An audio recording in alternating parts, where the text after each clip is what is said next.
In a quiet town, 3 travelers arrived at a small roadside inn after a long journey.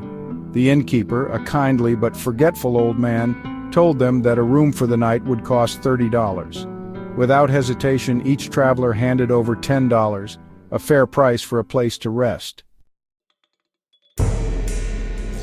Later that evening, as the innkeeper tallied his accounts, he realized he had overcharged the guests. The room should have only cost $25. Wanting to correct the mistake, he called over his young bellboy and handed him $5, instructing him to return it to the guests. The bellboy, however, was a sly one. On his way to the traveler's room, he thought, "How can I divide $5 evenly among 3 people?" Instead of struggling with the math, he simply kept $2 for himself and returned $1 to each guest. The travelers, unaware of the deception, now believed they had each paid $9 instead of the original $10. Together, their payments totaled $27. Meanwhile, the bellboy still had $2 in his pocket. But then a question arose, a question that no one in the inn could answer.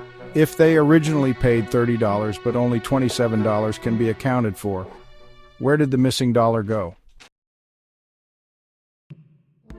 The Infinite Hotel Paradox. Far beyond the limits of any known city, standing beneath a sky of endless stars, was a grand and peculiar establishment, Hilbert's Hotel. It was no ordinary hotel. Unlike any other, it had an infinite number of rooms, each occupied by a guest.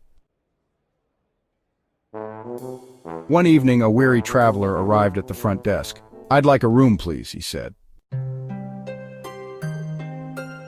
The clerk, a sharp-dressed man with an enigmatic smile, shook his head. "I'm afraid the hotel is full, sir. Every single room is occupied."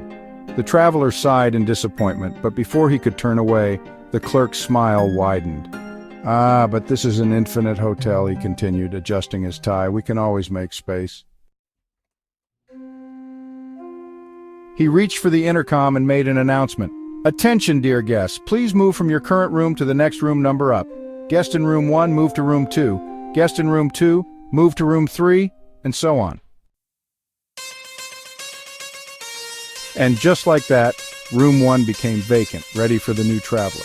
But the mystery didn't end there. Soon, a bus carrying an infinite number of guests arrived outside the hotel.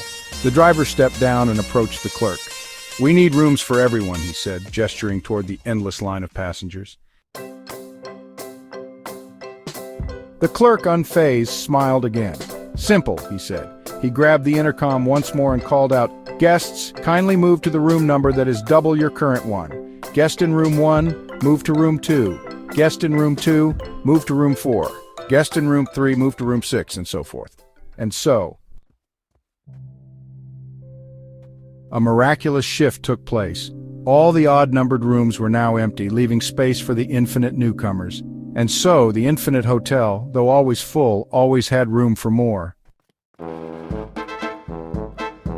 Deep in the cold heart of an isolated prison, 100 inmates sat in silence as the warden entered the room. His voice was calm, yet his words carried a chilling weight. "Today, you will be given a chance to escape, but the test is unforgiving. Inside a separate room, there are 100 boxes, each containing a slip of paper with a number from 1 to 100. Each of you has a number as well. Your task is to find the box that holds your number." The prisoners shifted uneasily.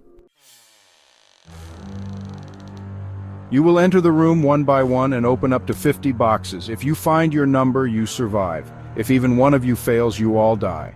The warden's eyes gleamed as he continued. "You cannot communicate or leave any hints for the others. You must rely on strategy or sheer luck. The choice is yours." The room fell into a tense silence. If they simply picked 50 random boxes, their chance of survival would be virtually 0. Just 1 in 2 to the power of 100, an impossibility. But one prisoner, the oldest among them, suddenly stood. "There is a way," he murmured. The other prisoners turned toward him in curiosity. He laid out the plan. Instead of choosing at random, each prisoner should start by opening the box labeled with their own number. Inside, there will be a slip of paper with another number. That number will guide them to the next box.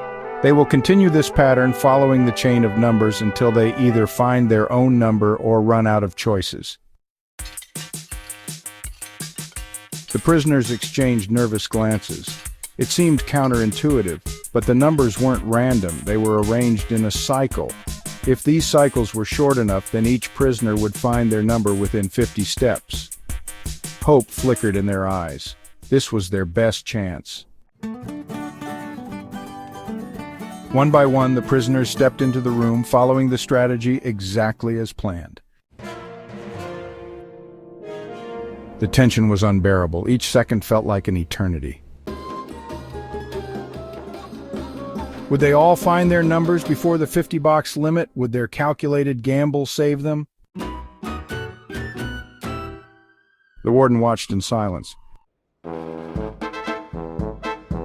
Would logic prevail, or would fate deal them a cruel hand?